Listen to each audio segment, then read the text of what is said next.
अस्सलाम वालेकुम students, professor Aamir Afzal English learning के साथ आपके सामने क्रिटिसिज्म में एक बड़ा ही इम्पॉर्टेंट वर्क हम स्टडी करने जा रहे हैं। ये है विलियम वर्ड्सवर्थ का preface to the lyrical ballads. Preface to the lyrical ballads एक बड़ा ही सिग्निफिकेंट वर्क है in history of English literature और in history of literary criticism, because it was the document which came in the later part of 18th century, and it in fact was a revolt against a whole regime of literature, a whole tradition। एक इससे पहले हम 18th century हम पढ़ चुके हैं, that was the age of reason, और इसमें हम रीज़न बेस्ड रैशनैलिटी बेस्ड हमने पोइट्री, और क्योंकि ये एक प्रोज ओरिएंटेड एज थी, तो उस हिसाब से अगर देखा जाए या उस वक्त की पोइट्री को देखा जाए तो उस हिसाब से देखा जाए तो ये एक क्लियर एक रिवोल्ट है, एक रेवोल्यूशन है in the field of poetry. William Wordsworth along with the collaboration of S.T. Coleridge, both of them along with Southey and the sister of William Wordsworth, Dorothy, ये सब लोग इकट्ठे थे इन लेक डिस्ट्रिक्ट, और इन लोगों ने मिल के काम किया। स्पेशली दो बड़े पोइट्स जो हैं, जो कि दो बड़े क्रिटिक्स भी बने, विलियम वर्ड्सवर्थ एंड कॉलरिज, तो इन दोनों ने मिल के एक लिरिकल बैलेड्स लिखा, और उसका प्रेफेस जो है वो पहली बार पब्लिश हुआ 1798 में। बाद में इसको रिवाइज किया गया 1802 में। अब lyrical ballads is that document which in fact initiated the process of और the movement of romantic age. जो रोमांटिक एज है उसका जो स्टार्ट है वो हम कहते हैं कि जब पब्लिश होता है लिरिकल बैलेड्स तो वहाँ से होता है। So it was in fact the start of new era, new what you call, एक नया पीरियड स्टार्ट होता है, एक नया ट्रेंड स्टार्ट होता है। तो इस ट्रेंड को स्टार्ट करने की या इसको इनिशिएट करने की आखिर ज़रूरत क्या थी? हम सब जानते हैं romantic poetry was a revolt against reason, और back to nature, return to nature थी, और रिटर्न टू इमेजिनेशन थी। तो लिरिकल बैलेड्स की ये एक सिग्निफिकेंस है। उसमें प्रेफेस ऐड करने की क्या ज़रूरत थी? जब पहला प्रेफेस लिखा गया इन 1798, तो अकॉर्डिंग टू विलियम वर्ड्सवर्थ कुछ चीज़ें ऐसी थीं जो डेफिशिएंट रह गई। So that's why he considered it fit to write preface. Preface लिखने की ज़रूरत क्या थी? What was the need of the preface? पहली बात तो ये कि William Wordsworth wanted to highlight the aims and objectives of his experiment. Of course it was experiment.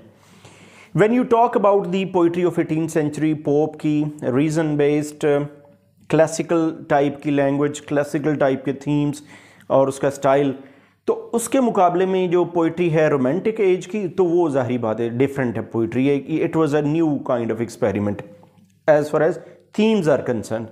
अगर आप बात करें लैंग्वेज की, तो लैंग्वेज जो वर्ड्सवर्थ की लैंग्वेज है, it was purely a new experiment, इसलिए कि वर्ड्सवर्थ ने तो पोइट्री ही कॉमन मैन की ली थी, जो लैंग्वेज थी वो भी कॉमन मैन की ली थी for poetry, for poetic purposes. बहुत कंट्रोवर्शियल ये उनकी एक्टिविटी थी। बजाते खुद ये जो लिरिकल बैलेड्स है, इसकी पब्लिकेशन कंट्रोवर्शियल है, इनके जो एक्सपेरिमेंट्स हैं वो कंट्रोवर्शियल है। बहरहाल हर वो चीज़ कंट्रोवर्सी होती जो अपनी एज में नहीं होती है, और जो नई चीज़ होती है वही एक ख़ास किस्म का रेबिलियन भी होती है, या रिवोल्ट कह सकते हैं। तो it was a revolt against set traditions of 18th century. पहली बात तो ये कि William Wordsworth wanted to highlight and present the aims and objectives of his experiment. पहली बात, as it was a new kind of poetry, so he wanted to defend his poetry, he wanted to present his defence for poetry. जो उसने लिखा तो क्यों लिखा, what was the rational behind writing such a poetry based on imagination and nature and introducing new language, उसका defence में लिखी। And he also wanted to introduce the social, political and literary changes which were going on at that time. When we studied romantic age तो हमने ये पढ़ा था कि romantic as के स्टार्ट में एक बहुत बड़ा एलिमेंट जो था, बहुत बड़ा एक मुहर्रिक कह लें, एक इंस्पिरेशन जो थी वो फ्रेंच रेवोल्यूशन थी। फ्रेंच रेवोल्यूशन और उसके इफ़ेक्ट्स जो थे वो नेबरिंग कंट्रीज़ पे, इंग्लैंड के इर्द गिर्द के मुल्कों पे, जिस तरह से इसने रेबिलियन पे उकसाया, जिस तरह से इसने एक आइडियलिज्म दिया पोइट्स को, तख्लीककारों को, क्रिएटिव राइटर्स को, ड्रामाटिस्ट्स को, पोइट्स, ख़ास तौर पे पोइट्स को फ़िलासफ़ी में। तो ये एक ऐसा फ्रेंच रेवोल्यूशन का एक ऐसा वाक़या है कि जिसने सबको एक ऐसी चेंज थी यूरोप की पॉलिटिकल लाइफ में, सोशल लाइफ में, कि उसने लिटरेरी लाइफ को भी अपनी लपेट में ले लिया। सो वो जो एक चेंज आती है यूरोप के अंदर, तो वो एक ट्रांसफॉर्म होती है from the classical traditions of literature to romantic traditions of literature. तो ये बेसिकली रीडर्स के लिए एक इंट्रोडक्शन की हैसियत रखता है, preface to the lyrical ballads. याद रहे कि we are going to discuss the text and major points of text. So ये टेक्स्ट के सिलसिले की ये हमारा पहला लेक्चर है। क्या था बेसिकली, है क्या? It is a revolt against existing taste. पहली बात, it is different kind of poetry, as I mention, नई किस्म की पोइट्री थी, इससे पहले इस तरह की शायरी नहीं थी। सो द अंडरस्टैंडिंग इसमें विलियम वर्ड्सवर्थ कहते हैं कि there is a connection, there is an understanding, an understood factor between the poet and the reader. Reader ये एक्सपेक्ट करता है पोइट से कि वो उसको अपने एज के जो ट्रेंड्स हैं, अपनी एज की जो प्रेवलेंट कंडीशंस हैं और जो लिटरेरी ट्रेंड्स हैं, तो वो उनको as it is with a colouring of imagination reader के सामने लेके आएगा।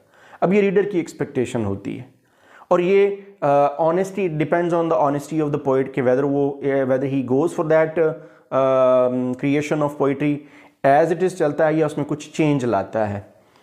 तो ये क्योंकि नई किस्म की शायरी थी, तो ये जो एक कनेक्शन है between reader and the poet, उस कनेक्शन को स्ट्रेंथन करते हुए नज़र आते हैं विलियम वर्ड्सवर्थ। कन्वेंशंस का बहुत ज़्यादा रोल है।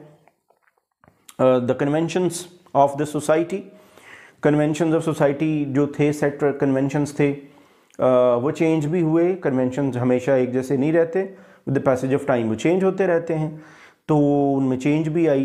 तो जो कन्वेंशन सेट थे उन्हीं के ऊपर एक नई बुनियाद जो है वो रखी गई इस शायरी की। These were the reasons for revolt. इससे पहले मैं आपको एक किसी वीडियो में ये भी बता चुका हूँ कि जब हम लिटरेचर में या हिस्ट्री में हम सफ़र करते हैं, चाहे आप बात सोशल साइंसेस के लें, चाहे आप साइंसेस की इवन लें,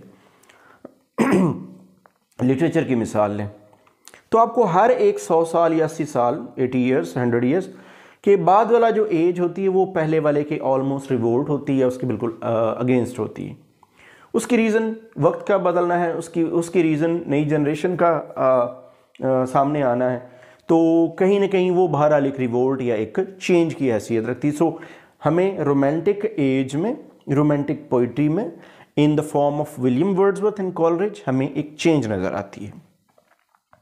What were the themes of his poems? ये अब इंट्रोड्यूस करवाते हैं William Wordsworth. He introduces his themes of poems. He takes बड़ा इंपॉर्टेंट फैक्टर है, समझने की कोशिश कीजिएगा। Incidents, situations from common life. Before that, before this age and before this kind of poetry, themes were not taken from rustic life. Rural life has never been under discussion. अगर आई है तो बड़ा pros fiction में आई है, novels में नज़र आई है आपको। आप 18th सेंचुरी देख लें, आप नॉवेल में नज़र आएगी, प्रोज में नज़र आएगी, लेकिन पोइट्री में life of common man was nowhere. Common man has never been under discussion. आम आदमी, common man talking to common man, तो उनकी आपस में क्या अंडरस्टैंडिंग है, आपस में कैसे गुफ्तगू होती है, और अगर उसी को शायरी में लेके आया जाए तो वो किस तरह की होगी। सो वाक़यात, situations taken from common man, rustic rural life, selection of language really used by men who with plus a coloring of imagination। हाँ, ये एक असल काम किया विलियम वर्ड्सवर्थ ने। he said He selected the language from rustic life, language spoken by common people, आम आदमी की क्योंकि लाइफ डिस्कस होने वाली है तो वो कहते हैं मैंने लैंग्वेज जो पोइट्री में यूज़ होनी है वो लैंग्वेज भी आम लैंग्वेज होगी जो वही लोग बोलते हैं, तो उन्होंने लैंग्वेज भी वही ली। ये बेसिक डिफरेंस भी है, बेसिक कॉन्फ्लिक्ट भी है, डिफरेंस ऑफ ओपिनियन भी है between William Wordsworth and S T Coleridge. What were the reasons behind taking such themes? पहली रीज़न तो ये है विलियम वर्ड्सवर्थ के बकौल के कॉमन आम आदमी का दिल, आम आदमी की लाइफ, आम आदमी का जो नेचर है, it is very rich soil, it is just like a rich soil. So elementary feelings of perception of nature, perception of manifestations of nature, तो इन सब को एलिमेंट्री फीलिंग्स जो ऑब्जर्वेशन की हैं जो ज़रूरी होती हैं शायरी के लिए, तो वो उनके लिए जो बेटर सॉइल है वो आम आदमी का दिल है, आम आदमी की इमेजिनेशन है, पहली चीज़। तो इसलिए आम आदमी की ज़िंदगी को लिया और वहीं से इसको मैच्योरिटी मिलती है। दूसरी चीज़, को existence of elementary feelings with greater simplicity. यही ये जो रस्टिक लोग होते हैं इनमें at the same time common feelings भी होती हैं, इनके अंदर मेच्योरिटी भी होती है और इन्हीं के अंदर चेंज होती हुई फीलिंग्स भी होती हैं, ऑब्जर्व इन्हीं के अंदर इनकी मेमोरी भी अच्छी होती, they observe the things and they store those incidents and those scenes in their memory. तो वो जो इसकी डेफिनेशन है विलियम वर्ड्सवर्थ की, spontaneous overflow of powerful feelings recollected in tranquillity, उस पर ये वाला जो लाइफ है वो पूरी उतरती है। It is better form to present nature को रिप्रेजेंट करना के लिए। अब आप जारी बात, आप अर्बन लाइफ तो नहीं ले सकते। If you have return to nature, आपकी जो पूरी मूवमेंट है वो नेचर बेस्ड है, नेचर के डिफरेंट मैनिफेस्टेशंस ले रहे हैं, उसके एलिमेंट्स ले रहे हैं, नेचर को आप अपने सेंटर ऑफ अटेंशन रख रहे हैं, उसी से आप अपना सारा रॉ मटेरियल भी ले रहे हैं। You are taking language, you are taking themes from rustic, तो आपको नेचर दिखानी पड़ेगी। नेचर के लिए आपको रूरल और कॉमन मैन की लाइफ लेनी पड़ेगी for your external nature. Manners of rustic life, they come out of elementary feelings of rustics. So manners of rustic life, ये लाइफ इतनी रिच होती है कि इसमें आपको सिंप्लिसिटी नज़र आती है। Simplicity means honesty, honesty of opinion, honesty of feeling. तो वो जो ऑनेस्टी है that is required for the spontaneous overflow of powerful feelings. उसमें कहीं आर्टिफिशियलिटी नहीं होनी चाहिए, उसमें ऑनेस्टी होगी तभी वो आपको ज़्यादा अपील करेगी। And last point of today's lecture is, of course we will continue in next lectures. Last point is the language of poetry. जैसे मैंने पहले बताया, William Wordsworth took the language of common man, common language, rustic man, rustic language, और इसमें जो phrases use होंगी, इसमें जो एडियम यूज़ होगा, इसमें जो वोकेबलरी यूज़ होगी, it would be common. According to William Wordsworth, to him poetry is just like he thinks it as an activity in which a common man is talking to a common man. Simple language हो और simple way में बयान किया जाए, आम आदमी के themes लिए जाएं, तो वो पोइट्री ज़्यादा इफ़ेक्टिव होगी। और प्लस उसमें ये मैं जो इतना कॉमन मैन की मैं आपके सामने रेपिटेशन कर रहा हूँ, इट डजंट मीन कि वो लैंग्वेज इतनी ईजी हो, इतनी कॉमन लैंग्वेज हो कि प्रोज में और पोइट्री में फ़र्क ना रहे। Of course there is a colouring of imagination, colouring of imagination का, एस्थेटिसिज्म का कलरिंग होगी तभी ये पोइट्री बनेगी। So that's why William Wordsworth took the language of common man in addition with the colouring of imagination and aestheticism. तो ये इस तरह से अपनी जो लैंग्वेज है पोइट्री की उसको जस्टिफाई करते हुए नज़र आते हैं। इस वीडियो में सिर्फ हमने इनके जो स्टार्ट के चंद एक पॉइंट्स हैं वो डिस्कस किए हैं। नेक्स्ट वीडियो में मैं इसके नेक्स्ट पॉइंट्स के साथ आपके सामने हाज़िर होऊंगा। Thanks for watching.